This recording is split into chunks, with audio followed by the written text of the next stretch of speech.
Écran large, l'émission qui rassemble tous les métiers du 7e art, chaque lundi et mercredi à 21h avec Thierry Genovese sur RCN.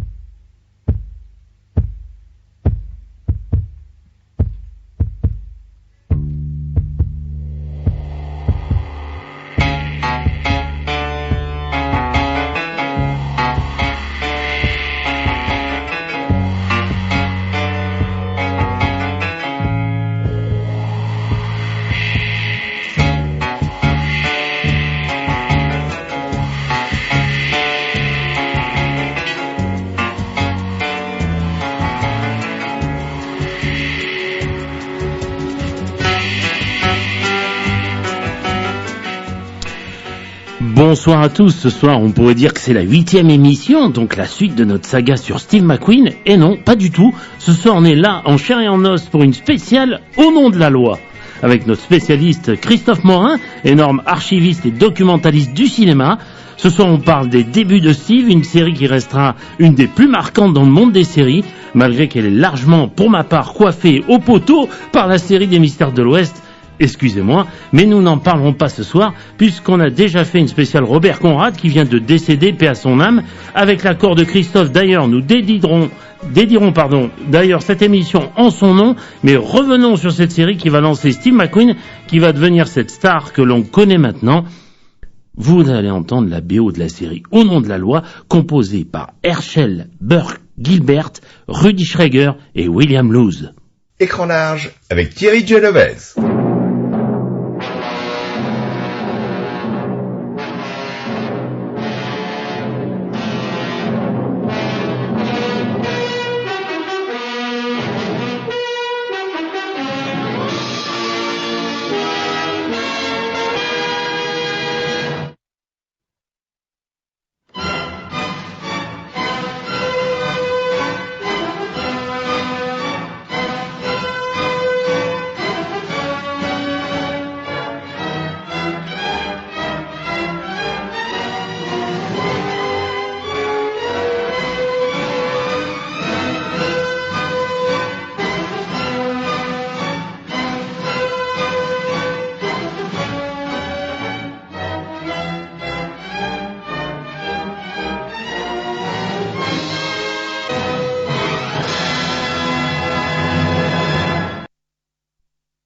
Bonsoir mon archiviste documentaliste préféré, nous revoilà ensemble pour cette émission à part, mais comme je te le disais, en privé, je te laisse dire un mot sur Bob, alias Robert Conrad, je te dois bien ça.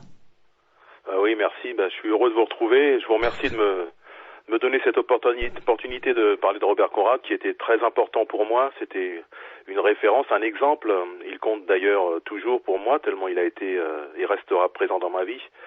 En fait, aussi loin que je me rappelle, il a toujours fait partie de mon existence. C'est le héros par excellence auquel tous les enfants de ma génération voulaient ressembler. Je suis tombé sous son charme, son charisme dans ma jeunesse en regardant l'émission télé La Une est à vous, une référence télévisuelle pour ma génération. Et depuis être tombé sur la diffusion d'un épisode de sa célèbre série Les Mystères de l'Ouest, je n'ai cessé de suivre sa carrière et de m'en intéresser de près. Sa disparition pour moi, à cette date du 8 février dernier, est une fracture, une blessure, une plaie ouverte qui ne se refermera jamais. Je dois dorénavant vivre avec et continuer d'avancer dans la vie. Son souvenir et son exemplarité m'aident à ça, et je vais me tenir à la phrase qu'il aimait tant dire, c'est « ce qui ne vous tue pas vous rend plus fort ». Donc même dans cette épreuve, il va m'aider à surmonter ça et vivre avec. Voilà, merci pour m'avoir donné cette opportunité-là. Écoute, on est deux. Moi, je l'ai découvert aussi à 7 ans dans les Mystères de l'Ouest. Ouais. Dans La Une est à vous. Et je voulais devenir Robert Conrad. Ça a été presque fait, mais non, il n'y a pas eu assez de, voilà. Non, mais autrement, on a quand même eu un homme qui a bien travaillé et qui nous a fait plaisir parce qu'il a fait un travail exemplaire au cinéma, hein. Du moins dans les séries. Alors voilà, c'est parti pour la série Au nom de la loi. On va t'écouter pour le synopsis.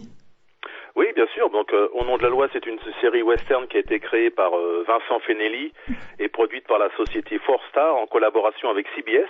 D'accord. Donc, Joss Randall, lui, donc qui est joué par Steve McQueen, est un chasseur de primes dont la principale mission est de ramener mort ou vif ceux que la justice recherche. Son signe particulier, c'est sa Winchester à canoncier qu'il porte à la ceinture ou à l'épaule selon les circonstances. Mhm. Il faut savoir que Joss Randall est un solitaire épris de liberté et qui est un homme droit. Mais c'est aussi une sorte de rebelle à sa manière en fait, parce qu'il a une conception sans fioriture de l'existence. Il aime l'argent, les belles femmes et le jeu aussi. D'accord. La série a environ 94 épisodes en noir et blanc d'une durée de 25 minutes. D'accord. Donc, comme je disais, elle a été diffusée sur CBS à la date du 6 septembre 1958 et s'est arrêtée le 29 mars 61. Ça fait donc en total une totalité de 3 saisons. D'accord. Et en France, elle a été diffusée en 64 sur la première chaîne de l'ORTF au tout début. Et ensuite, il y a eu des rediffusions sur toutes les chaînes, mais ça a été diffusé dans le désordre. Voilà. D'accord. Ok, bah comment donc Steve arrive sur cette série? En fait, Vincent Fennelly, qui était le producteur d'une série à laquelle Steve McQueen avait participé, la série s'appelait Tales of Wells Fargo et l'épisode était Bill Longley. Donc Steve McQueen jouait le rôle de Bill Longley. D'accord. Et Vincent Fennelly a repéré Steve McQueen pour qu'il tienne un rôle de chasseur de primes dans une future série en projet. Et pour tester le personnage, il a en fait enrôlé Steve McQueen dans un épisode de la série Trackdown, dont le héros principal était Robert Culp. Mhm. L'épisode s'intitulait Bounty Hunter, donc on peut traduire en français chasseur de primes. Chasseur de primes, oui. Donc l'épisode est un succès et la série Au nom de la loi va donc lancer la carrière de Steve McQueen et le rôle de Joss Randall.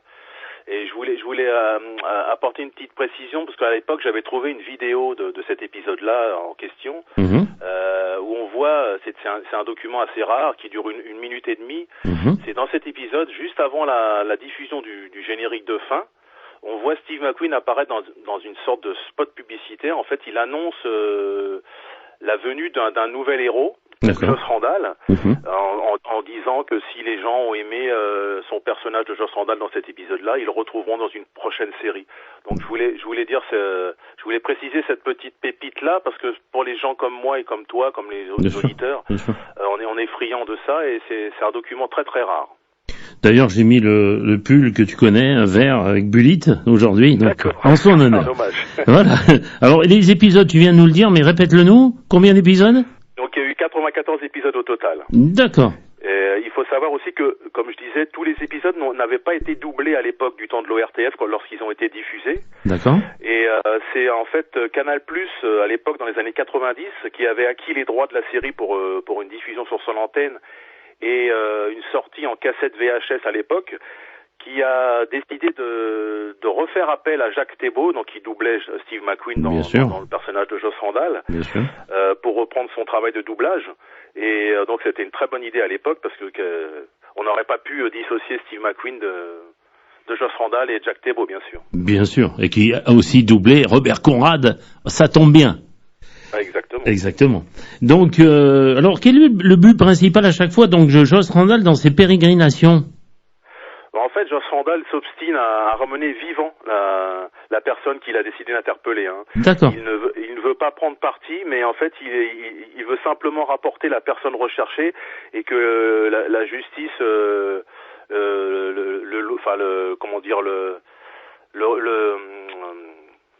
monde juridique. Que le monde juridique, en fait, le juge honnêtement, en fait, avec la loi, en fait. Ça marche, oui, j'ai bien compris. Alors, en fait, ce qu'il faut savoir, c'est qu'il réclame toujours la prime à chaque épisode. Il réclame la prime à la fin de chaque mission et il applique ses principes et compte s'y tenir. À la lettre à chaque fois, oui. On le voit dans les épisodes. Alors, est-ce que Steve savait déjà monter à cheval? Oui, on en avait déjà parlé dans une précédente émission qu'il avait été élevé par son oncle Claude dans une ferme. Donc, à l'époque, il savait déjà monter. Très bien à cheval. Donc, il avait déjà appris à chevaucher la plus belle conquête de l'Ouest, le cheval. Bien sûr. La conquête de l'homme, même, la conquête de l'homme. Bien sûr, bien sûr. Alors, est-ce que Steve était un féru d'armes à feu? Parce que ça, est-ce qu'il en avait chez lui aussi, d'ailleurs? Oui, en fait, oui, Steve McQueen était un vrai amateur d'armes à feu. Il avait une collection d'armes à feu qui s'était fait tout au long de son parcours artistique. D'accord. Pour la série On de la loi, il s'entraînait. Il faut savoir qu'il s'entraînait quotidiennement afin de devenir un bon tireur et d'être le plus crédible possible à l'image. Bien sûr. Lorsqu'il se servait de son calibre spécial pour la série. On peut dire qu'ici, il appliquait la méthode de l'acteur studio qui consiste à se servir de son expérience et son jeu d'acteur. Oui. Il avait toujours ce besoin d'authenticité qui l'a caractérisé tout au long de sa carrière. D'accord. Il était très en avance sur son époque et il faut savoir qu'une partie de sa collection a même été revendue aux enchères il y a quelques années. Je crois que c'était la société Bonham qui avait sorti un catalogue et il y avait beaucoup d'armes à feu, il y avait des objets de collection à lui, il y avait des jouets qu'il collectionnait, il y avait par exemple je vais dire la boucle d'un de ses ceinturons fameux qu'il portait régulièrement en vie privée. Tout ça faisait partie du catalogue Bonham qui a vendu aux enchères tout ça quoi. D'accord. Alors une question quand même qu'on peut se poser, rentre-t-il facilement dans l'ambiance de la production même s'il a déjà l'habitude de tourner là? Oui, en fait, il s'approprie le personnage de Joss Randall, mais avec son propre caractère connu. D'accord.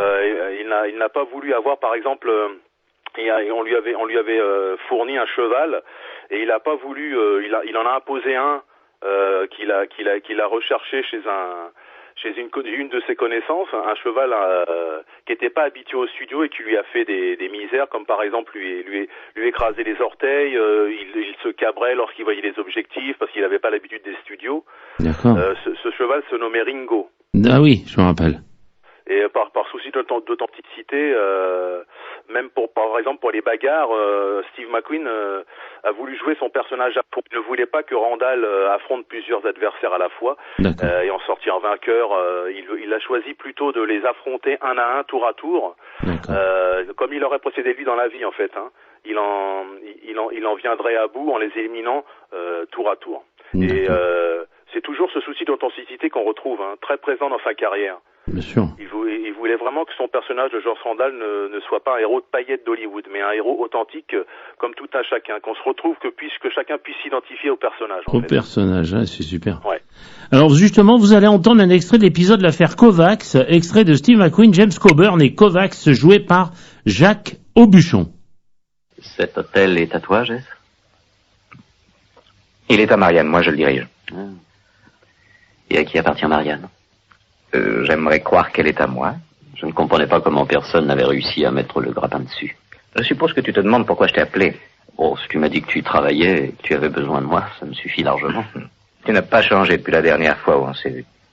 Il y a pas mal d'argent pour toi si on peut faire ce travail. C'est pas pour ça que je suis venu, Jess. Je le sais, oui. Eh bien, qu'est-ce qu'il faut faire? Quand Marianne a reconstruit son hôtel ici, après Wichita, elle a emprunté de l'argent. Celui qui lui en a prêté s'appelle Peter Kovac. En échange, elle lui offrait la direction de la salle de jeu pour 1 an. L'année est presque terminée. Et Kovac est un rapace. Il veut l'avoir définitivement, de même que l'hôtel. Je veux me débarrasser de lui. Je suis désolé, Jess. Je suis un chasseur de primes, mais pas un assassin. Je ne veux pas le faire tuer, mais je veux l'abattre, Joss. Il y a une différence? Moi, je ne la vois pas.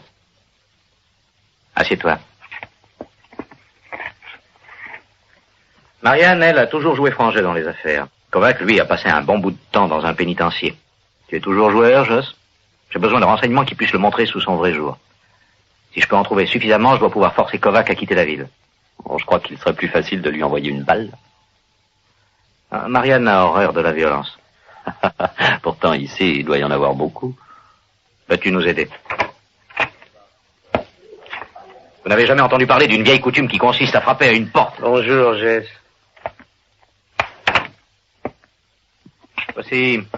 Voici Monsieur Kovac. Joss Randall. On s'est déjà vu. Ah, vos bottes ont encore besoin d'être nettoyées. C'est un de vos amis? Oui, c'est mon associé. Dans quelle affaire? Celle de l'hôtel. On m'a dit que vous voulez le vendre. Oh. On vous a raconté des histoires. Je vous ai fait ma dernière offre, Jess. J'ai pourtant été honnête. Ou vous l'acceptez ou vous n'aurez rien. Parce que si vous n'acceptez pas mon offre, je veillerai à ce qu'il soit fermé de telle façon que vous ne pourriez y rentrer que par effraction. Oh, tiens. Mais qu'est-ce que ça vous rapporterait? Comme maire de cette ville, je peux toujours le rouvrir sous mes conditions. Vous êtes un grand personnage. Je ne me prends pas pour plus grand que je ne suis. La foi est toujours valable, Jess. J'attends votre réponse rapidement. Mais quelle réponse? Sortez de cette pièce. Bon, ça vous regarde. Et n'en revenez plus, Kovac.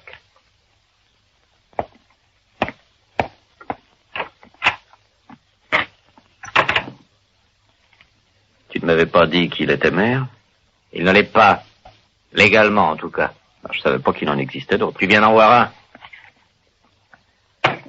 C'est une ville de sauvages, Joss. Il n'y a jamais ici de loi formelle. Kovac est un homme habile. Il a fait imprimer des papiers qui le proclament maire de la ville. Ça fait si longtemps que personne ne lui a jamais disputé la place. Et qu'est-ce que fait le shérif? C'est un ami de Kovac.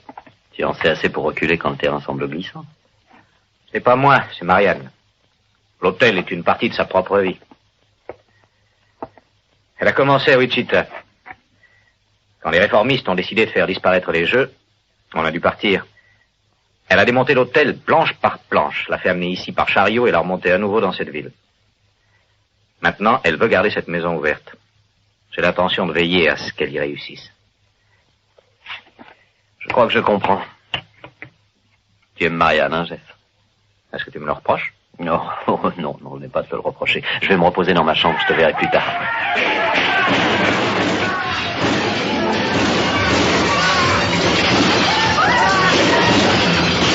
Il faut les arrêter. T'en occupe pas. Tu es fou, ils vont tout casser. Je te dis de ne pas t'en mêler.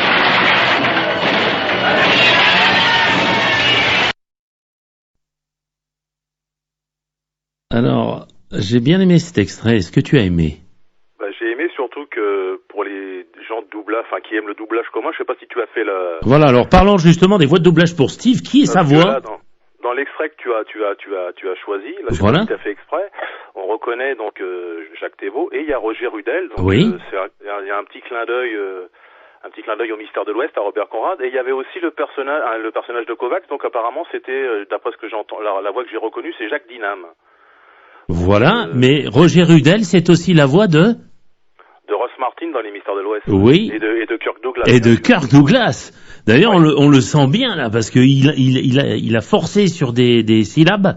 On sent bien je me rappelle du dernier train de Guenilles avec Kirk Douglas par exemple, ou Spartacus, où là on entend bien Roger Rudel. Hein.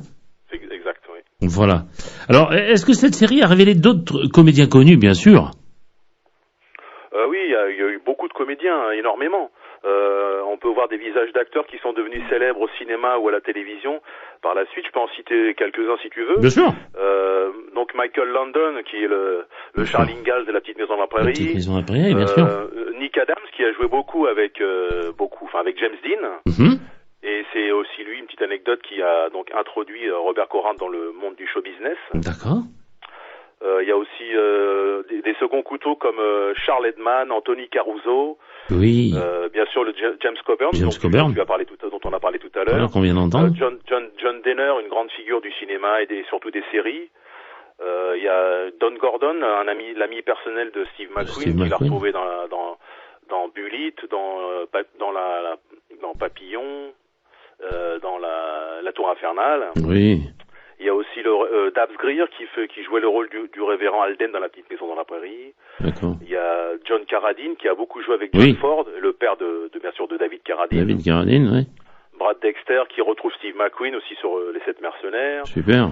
Martin Landau qui était élève en même temps que Steve McQueen à l'Actors Studio. Oui. Il y a aussi Lee Van Cleef avec son visage très reconnaissable, un peu en forme d'aigle là, qui est très très connu bien sûr. des aficionados de western spaghetti. Western spaghetti. Richard Anderson qui est l'Oscar Goldman de la série L'homme qui valait 3 milliards. 3 milliards, bien Super sûr. Jimmy, tout ça. Super. Mark Friedel qui est un ami personnel de Steve McQueen et de Neil Adams qui était devenu aussi un réalisateur. Oui, donc voilà, il y a des grands noms de la réalisation, des grands noms de la réalisation, comme par exemple R.J. Springsteen, un grand réalisateur de western. Richard Donner qui a fait pour ceux qui connaissent Les Armes Fatales. Les Armes Fatales, bien sûr. Thomas Kerr et Donald McDougall, pour ne citer que, il y en a tellement. Il y en a tellement, ouais. C'est trop long. Non, c'est bien, t'as fait le tour là. Est-ce que Steve travaillait sur les scénarios lui en même temps? Oui. Comme on a pu le voir précédemment, Steve travaillait sur sur son personnage en l'adaptant à sa propre personnalité. D'accord. Faut savoir qu'il faisait réécrire parfois les scénarios lorsqu'il considérait qu'il ne convenait pas à son personnage. Oui, parce que il est déjà bankable là.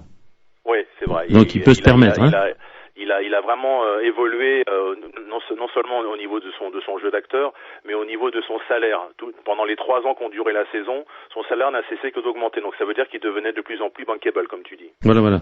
Où se passe la plupart des tournages, là, tu sais, toi? En fait, les scènes extérieures ont été filmées en Californie. D'accord. Plus précisément à Corrigan Ranch, D'accord. Simili Valley, Okay. Iverson Ranch, Ingram Ranch et Woodland Hills près de Los Angeles et le parc naturel de Vasquez Rocks à Aquaduce. Ah ouais.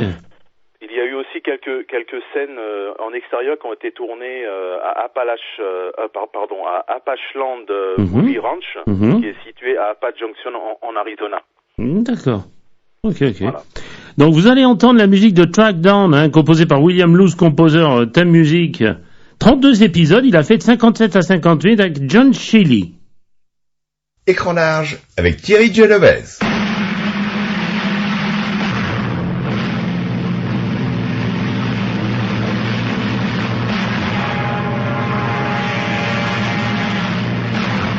Track Down. Starring Robert Culp.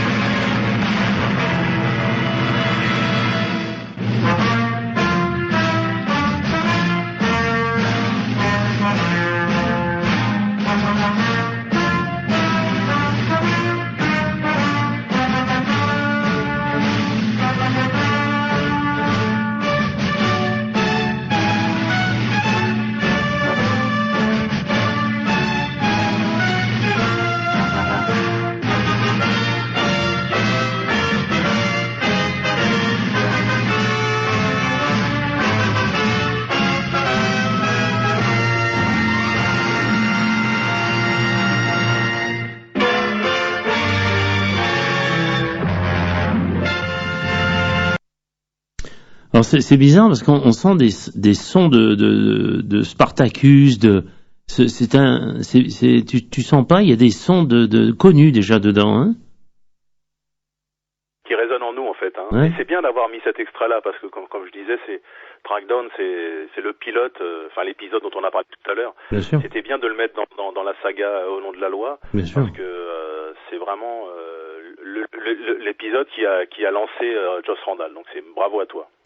Voilà, alors quelques anecdotes que tu connais toi, Christophe, je te laisse continuer. Oui, j'en ai parlé tout à l'heure. Il y a le cheval que Steve McQueen a imposé à la production qui s'appelait Ringo, qui avait du mal à évoluer au début dans les studios parce qu'il était effrayé. C'était un cheval qui était pas docile, qui était sauvage. Donc il a imposé ce cheval-là pour paraître encore le souci d'authenticité dont on parlait tout à l'heure. Bien sûr. Il faut savoir que dans la série, il y a eu 3 carabines Winchester modèle 1892 de calibre 44-40 qui ont été fabriquées, spécialement modifiées pour pouvoir être dégainées rapidement par Steve McQueen. Et ça, c'était leur mise à feu.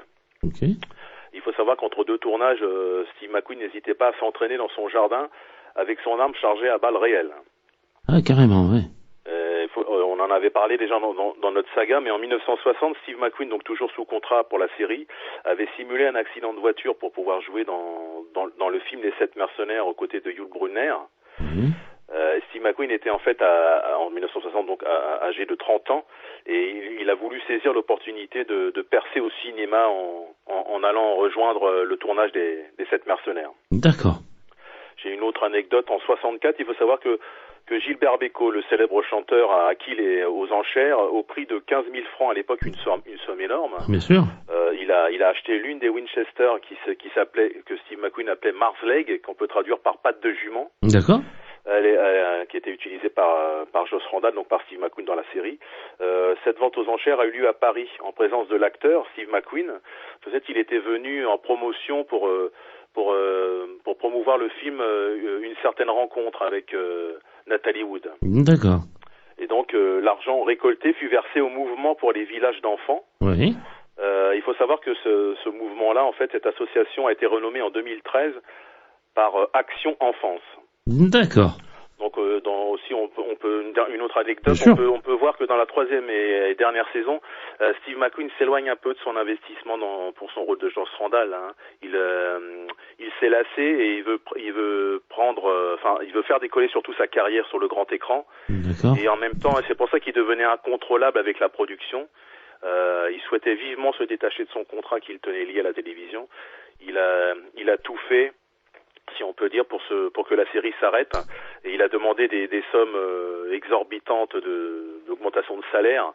Et il faisait réécrire, comme on le disait, mais là c'était de pire en pire, constamment réécrire des scénarios. Il menait la vie dure aux scénaristes et à la production pour qu'on le lâche en fait. Ah ouais.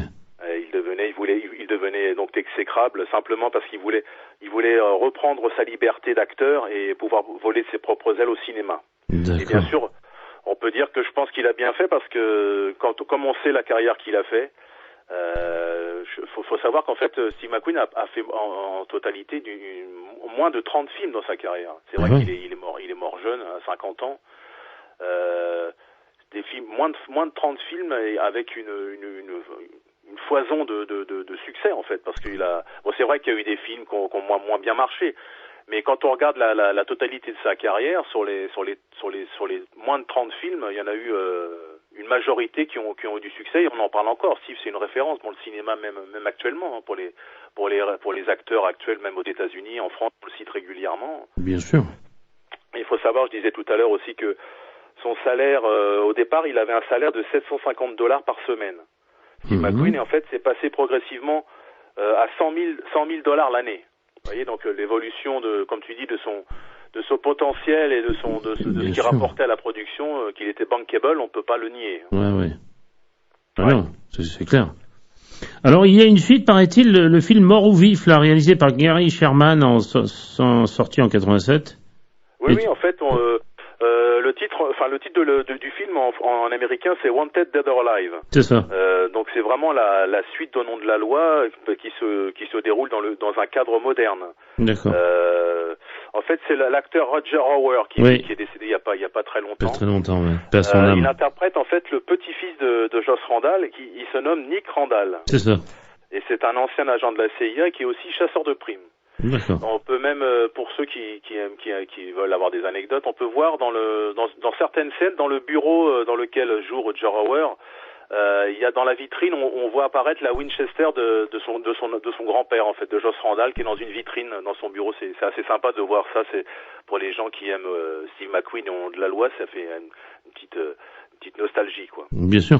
Sachant que, on vient de le dire, pourquoi il mène la vidéo au scénariste? Parce que on sait, puisqu'on en avait parlé dans une autre émission, qu'il préparait les 7 mercenaires.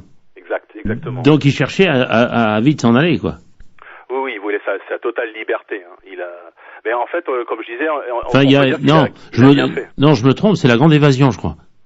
Non, La Grande Évasion, c'est plus tard. C'est plus tard, d'accord. 63. D'accord. Alors, en fait, il cherche, comme tu dis, à aller vers des longs métrages et il cherche à se dégager de la série. Oui, en fait, il avait peur de rester emprisonné à la télévision, comme beaucoup d'acteurs à l'époque. Il y en a pas beaucoup qui ont eu cette opportunité de pouvoir passer du petit au grand écran. Il y a Clint Eastwood. Enfin, moi, le seul que je connaisse qui a eu ce parcours-là, avec la série Rawhide, et donc Clint Eastwood a été repéré par le réalisateur qui a fait les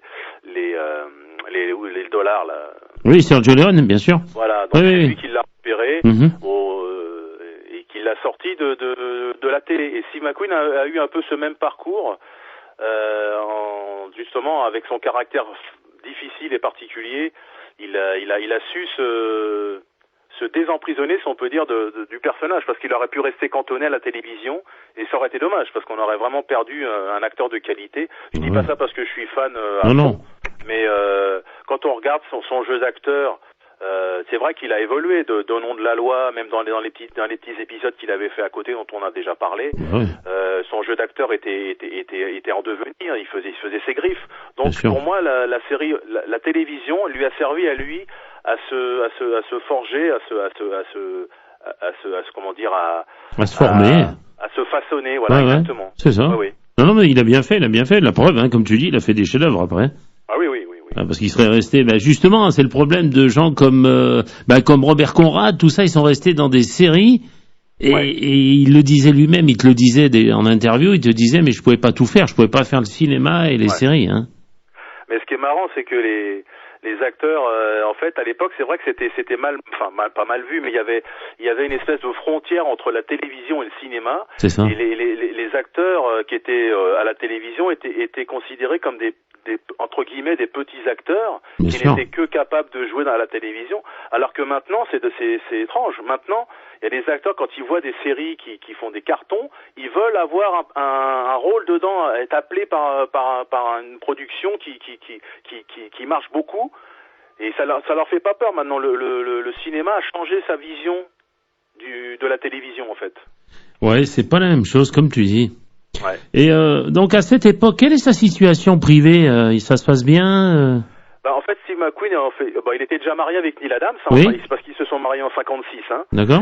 Et je voulais apporter une petite précision. En fait, c'est que c'est grâce à Neil Adams, en fait, que Steve McQueen a connu Vincent Fennelly, qui l'a introduit dans Au nom de la loi. Parce qu'en fait, c'est l'agent de Neil Adams, parce qu'il faut savoir que Neil Adams était plus célèbre que lui au départ. Elle était danseuse, elle avait fait des films. Son agent, c'était Hilliard Atkins. C'est ça. Et c'est lui qui a proposé à Vincent Fennelly, Steve McQueen, enfin qui le contacte et qui regarde son jeu d'acteur et qui l'a intéressé à Steve McQueen. Donc c'est grâce à Neil, en fait, indirectement, qui a fait mettre Steve McQueen sur le devant de la scène. Et puis après, comme on l'a déjà dit, Neil un peu s'est effacé et a vraiment permis à son mari de progresser dans sa carrière d'acteur, tout en mettant sa carrière à elle entre parenthèses. Alors c'est devenu un grand copain à James Coburn après, puisqu'après ils sont devenus copains avec Bruce Lee aussi. Voilà, oui, il était élève, ouais. Voilà, élève chez Bruce Lee. Et donc Coburn, c'est à cet épisode-là qu'il le connaît bien? Ils avaient déjà joué. Je sais pas si c'est l'épisode que tu m'as dit, parce que j'ai un problème, un doute parce qu'il avait joué 2 épisodes James Coburn avec lui. Alors je sais pas si c'est le premier que tu as dit. Oui, ou le deuxième, mais c'est là qu'il... Dans le privé, ils se connaissaient, oui. Oui, voilà, mais c'est là qu'il le connaît déjà, voilà. Je crois que c'est là qu'ils se sont connus, oui, sur la série Au nom de la loi, oui. Oui, parce qu'après on les revoit dans Les 7 mercenaires, etc. Ouais, dans La Grande Évasion. Voilà. Mais même en privé, il y a des images d'archives. Déjà, ils étaient tu m'as partagé la vidéo, mais je la connaissais. Bien sûr. Sur l'enterrement de Bruce Lee, c'était les seules vedettes entre guillemets américaines, à part Chuck Norris qui avait assisté à l'enterrement et qui ont eu l'honneur, si on peut dire, de porter le cercueil de Bruce Lee. C'est quand même une marque d'estime de la famille de Bruce Lee d'avoir permis à des acteurs étrangers, enfin américains, de porter le cercueil d'une vedette chinoise et en devenir américaine, bien sûr, puisqu'on sait la carrière qu'il a fait. Bruce Lee, ouais. Ouais, sachant que Chuck Norris aurait tendance à dire maintenant, quand tu l'entends parler dans les interviews, que c'est pas grâce à lui, c'est pas grâce à Bruce Lee qu'il a réussi, mais bon, désolé, mais bon. C'est quand même lui qui lui a mis le pied à l'étrier, le fait de le combat là qu'on le voit dans la Fureur du Dragon, etc. Bien sûr. Même Steve McQueen, apparemment, c'est Steve McQueen qui aurait dit à Chuck Norris, vas-y, lance-toi dans le cinéma, il y a un potentiel dans les trucs, les films d'action qui perçaient à l'époque. Bien sûr. Lui, c'est vrai qu'il avait un physique quand même, Chuck Norris. Bien sûr. Sachant qu'il était déjà 7 fois champion du monde de karaté. Exactement, voilà. Oui. Après cette série, donc quel est le tremplin pour Steve d'un seul coup là? Déjà pendant la série, donc on l'a déjà dit, les 7 mercenaires, ça l'a quand même propulsé au vedettariat. Steve McQueen en fait a tourné après, comme on a dit, des films qui n'ont pas tellement marché, mais quand on regarde, il y a eu Branle-bas au casino en 61. Bien sûr. Qui est pas très connu, mais c'est une comédie. Donc c'est très rare de voir Steve McQueen dans une comédie. Donc allez le voir, c'est très plaisant. Il y a aussi L'Enfer est pour les héros, c'est un film qui est méconnu, qui date de 62. Et Steve McQueen a un jeu d'acteur remarquable dans ce film. D'ailleurs, il retrouve James Coburn. Si les gens qui aiment James Coburn peuvent le voir. Bien sûr. Il y a eu aussi la même année, en 62, donc L'Homme qui aimait la guerre. Un très bon film de guerre dans l'aviation. Steve McQueen côtoie Robert Wagner. On voit son jeu d'acteur je vais pas raconter la fin, mais vous verrez la fin. Il y a les expressions de son visage, c'est magnifique. De magnifique, Steve McQueen. bien sûr. Et bien sûr, il y a l'explosion dont on a parlé tout à l'heure en 63 avec la Grande Évasion. Alors là, ça l'a propulsé. Il y avait des posters qui se vendaient à foison sur sa moto avec sa batte de baseball et son gant de baseball. Ouais. Enfin, c'est la balle de baseball plutôt, pas la batte. Oui, oui. Et des posters se vendaient comme ça, comme des petits pains, à l'image de Steve McQueen. Oui, ben comme tu dis, il marque même maintenant les gens, puisqu'on voit voilà, comme moi je porte mon t-shirt, mais je vois il y a plein de comment dire, d'ustensiles qui portent. Plein de produits dérivés, voilà, plein de produits dérivés qui portent son effigie, et c'est beau, quoi. Hein. Ah oui. Et c'est vrai que quand on regarde, il est décédé en 80, donc ça fait 40 ans cette année. Ah oui. 40 ans après sa disparition, j'ai beaucoup de mal à faire la liaison avec d'autres acteurs qui sont malheureusement oubliés, que nous, les cinéphiles, on n'oublie pas. Mais quand je parle avec des jeunes, des fois, par exemple, de Kirk Douglas, ils me disent qui c'est Kirk Douglas. Bon, c'est un manque de culture totale pour moi. On en avait déjà parlé. Bien sûr. Mais c'est bizarre. Nous, on est baigné dans le cinéma. On a baigné là-dedans. On est né là-dedans. Pour nous, c'est notre adrénaline. Bien sûr. Mais quand je parle à des jeunes d'acteurs à oublier, je sais pas que je me sens vieux, mais je me dis c'est pas possible. Il y a eu quelque chose il y a la culture qui a décliné. Je veux pas dire que moi je suis cultivé, mais il y a une incompréhension de la génération actuelle. Après, je sais pas si c'est le système qui a fait ça, parce que comme on voit, tout est en consommation rapide, Internet, la télé, tout. Il y a plus rien qui se repose maintenant, qui pose les jeunes sur quelque chose, sur une œuvre artistique. Ils mangent ça comme du Kleenex, hein, comme un. Bien sûr.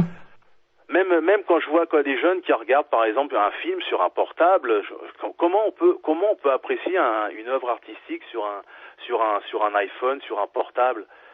C'est quand même mépriser le réalisateur et puis la création, quoi. Ouais. Ça va trop vite. Il y a eu un avant et il y a un après, mais l'après est trop rapide et trop succinct, on dira. Je sais pas ce qui s'est passé. Enfin, bon. Ouais, c'est bizarre. Alors, comment voit-il évoluer sa carrière après ce gros démarrage là? Il a ses impressions déjà, on les connaît? En fait, Steve McQueen, il a après Au nom de la loi, tu veux dire?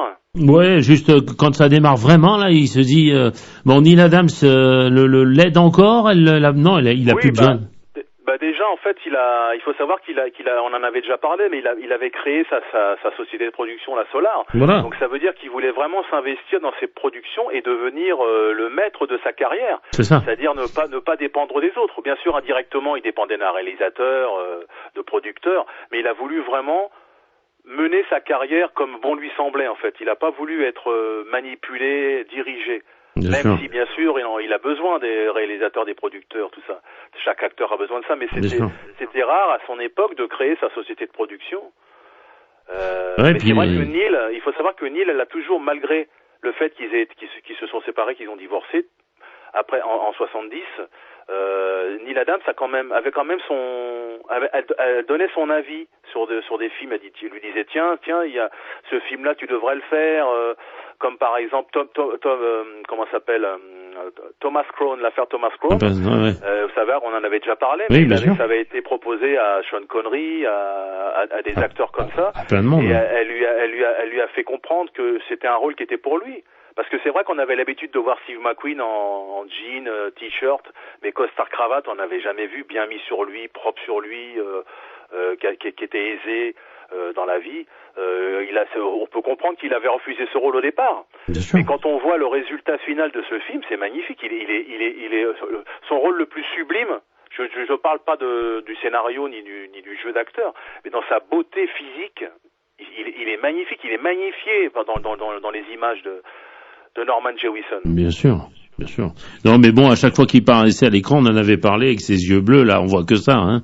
Il avait un charisme magnifique. Hein. Ah, ouais. Et c'est vrai que cette anecdote, je l'avais répétée, je l'avais dit, mais je la répète encore, c'est parce qu'en fait, Steve McQueen était sourd d'une oreille, il avait eu une mastoïdite aiguë à l'oreille gauche, je crois, et en fait, ce regard perçant qui faisait sa marque de fabrique, McQueen, c'est son regard.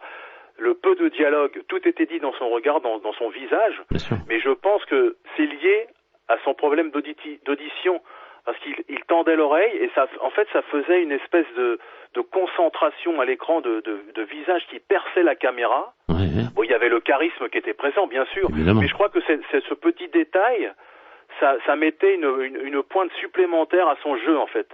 Alors ne pas confondre, il y a un deuxième Steve McQueen qui est réalisateur, qui est d'origine noire d'ailleurs.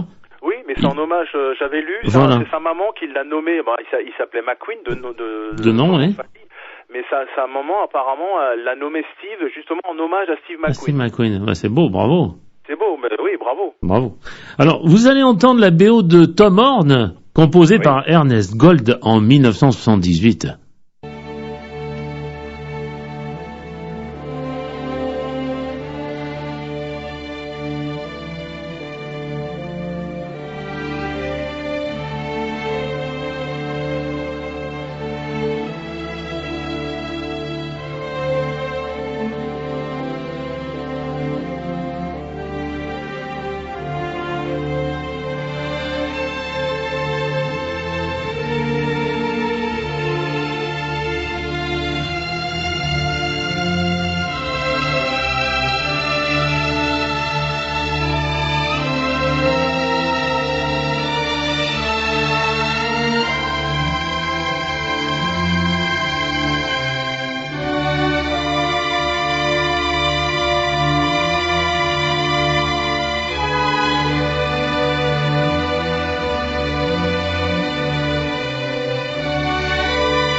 Alors, j'ai choisi Tom Horn, qui n'a rien à voir avec, bien sûr, la série, mais c'est un parallèle western, si on peut dire. Hein.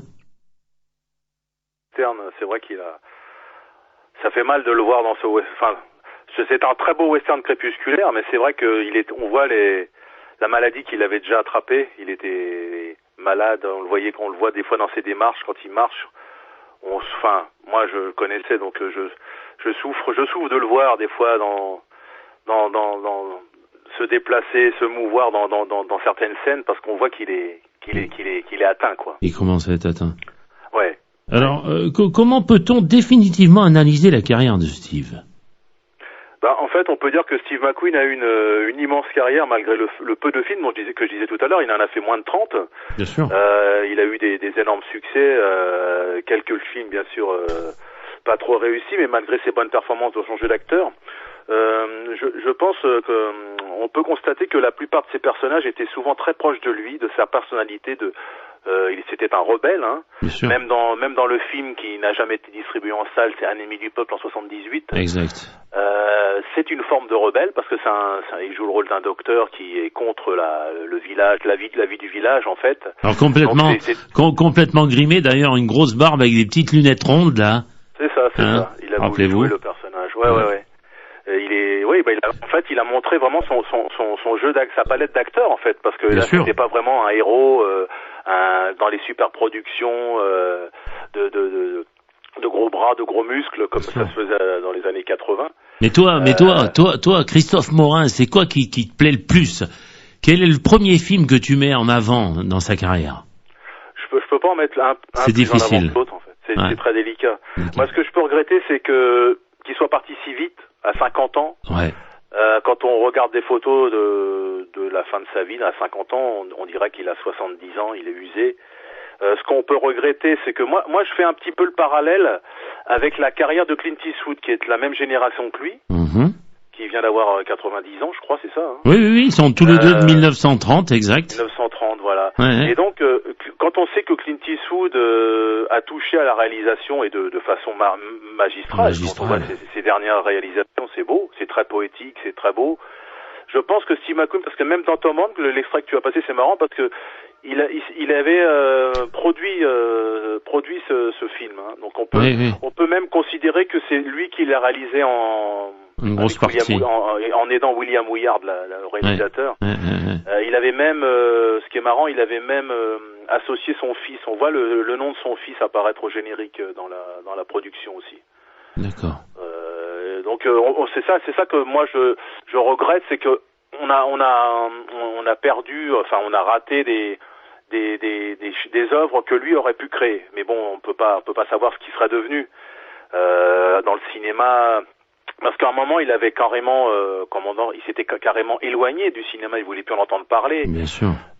Et il s'était vraiment éloigné du système hollywoodien. Bien sûr. Et je crois que c'est parce qu'il était sous contrat, il devait des contrats il avait signé des contrats avec des sociétés, il a dû revenir sur le devant de la scène. Mais je crois parce qu'il avait quand même un regard artistique qui aurait fait, je crois, enfin c'est un avis personnel, hein, je peux pas savoir ce qu'il serait devenu, mais il aurait fait quand même, il serait resté dans le domaine artistique.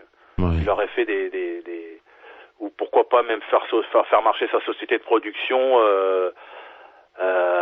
avec d'autres réalisateurs, mais que lui signait avec sa maison. Bien sûr. Mais je crois qu'il sera resté quand même. On peut pas être un artiste comme ça et puis s'éloigner, ne plus en avoir des contacts avec ça. Ce serait étrange d'avoir touché si près le domaine artistique et de s'en éloigner, de plus en entendre parler du tout. Il aurait gardé un pied là-dedans, je pense. Oui. Alors moi j'ai un petit faible quand même pour, si je devais faire un classement, j'ai un gros faible pour Papillon quand même.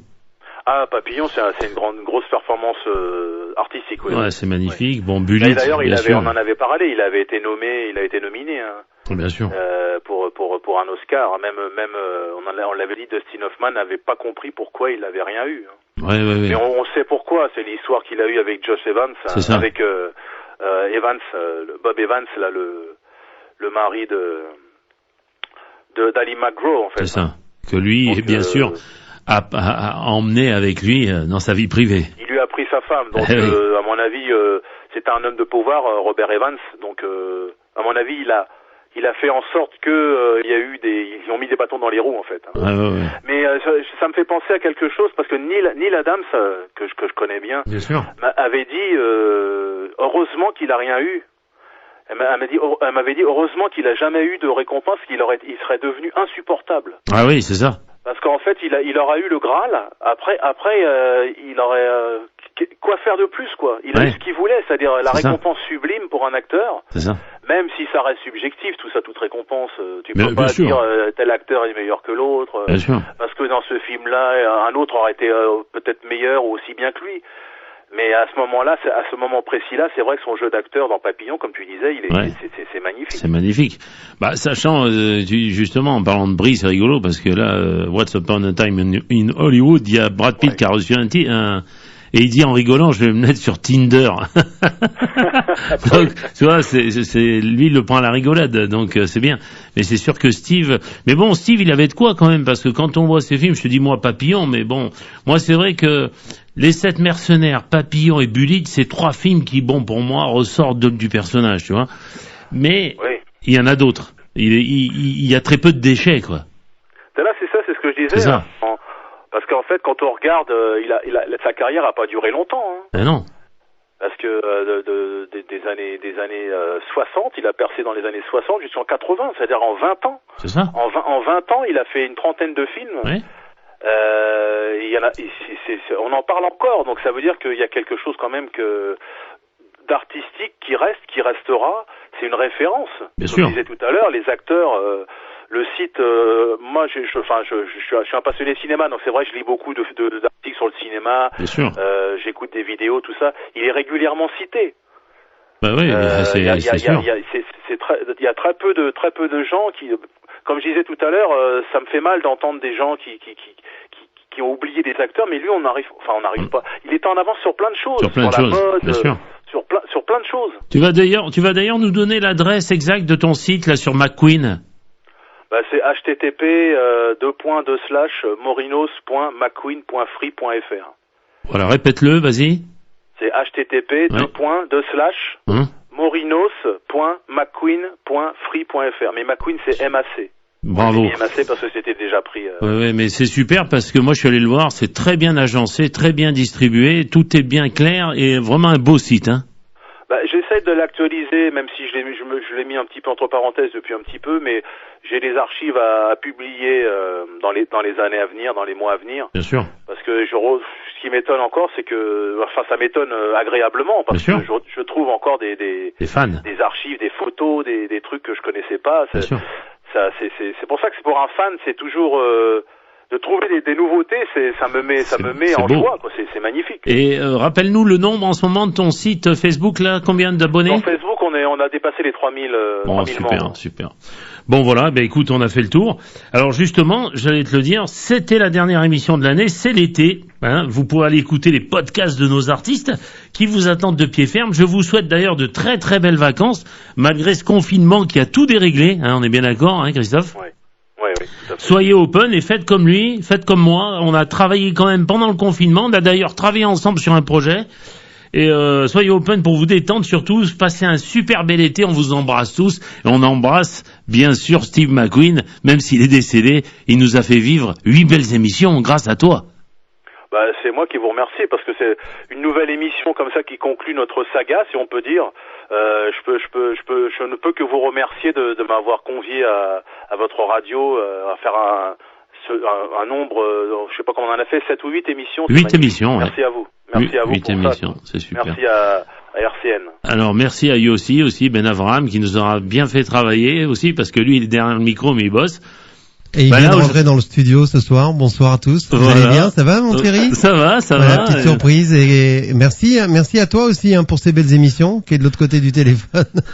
Bah, c'est un plaisir. Hein. Merci énormément. C'est vrai que c'était des belles émissions, mais il s'attendait pas, Thierry. Mais j'étais obligé de prendre le micro ce soir parce que et je suis venu spécialement pour lui pour parler un petit peu parce que ça fait 2 ans qu'il est quand même à la radio. Il a fait bon nombre d'émissions. Il a commencé avec une demi-heure.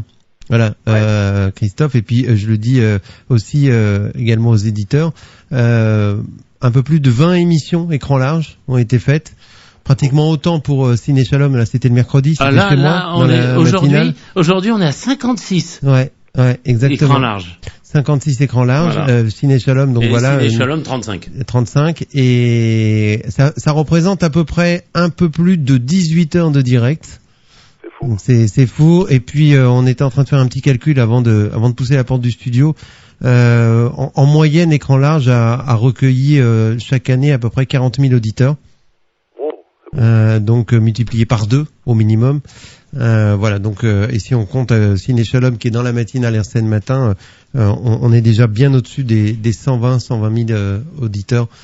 Donc bravo mon Thierry, bravo, tu vas beaucoup monter à l'antenne. On a une grande larme à l'œil ce soir, parce que c'est la fin de cette belle aventure, mais je sais que Thierry va rester dans le coin. Oui, on se reverra, il n'y a pas de souci. Ouais. Moi j'ai envie de te dire tout simplement ça, il y a un message qui veut tout dire. La force sera avec toi, toujours. Voilà, tu le mérites. Merci à Star Wars. Voilà, je te laisse conclure, c'est ton émission. Écoute, on va laisser Christophe nous dire un dernier mot. Qu'est-ce qu'on peut dire sur McQueen à la fin? Oh bah moi je veux juste dire merci de me permettre mon devoir pour moi j'ai un devoir de mémoire envers lui, je sais pas pourquoi. Ouais. C'est dans mon ADN, Steve McQueen et moi c'est indissociable. Voilà. J'espère honorer sa mémoire avec ce que je fais. J'essaye d'être au maximum de mes compétences.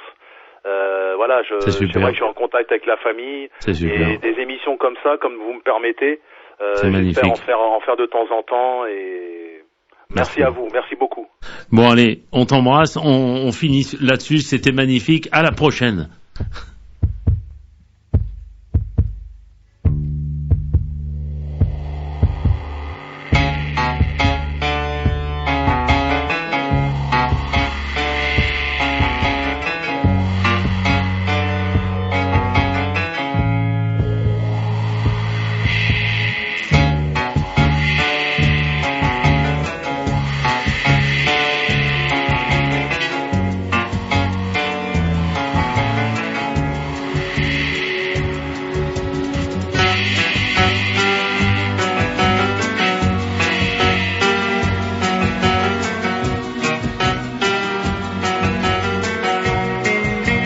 Écran large avec Thierry Genovese.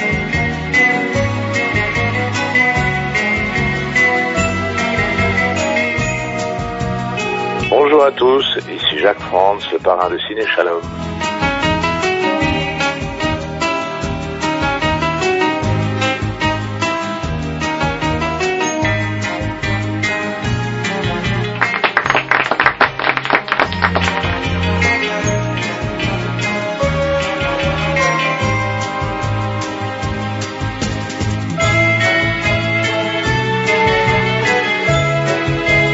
C'était très bien.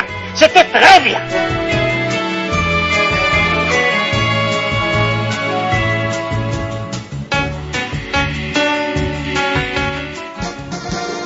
Écran large, l'émission qui rassemble tous les métiers du 7e art. Chaque lundi et mercredi à 21h avec Thierry Genovese sur RCN. Retrouvez ce moment en libre accès sur rcnradio.info, page podcast.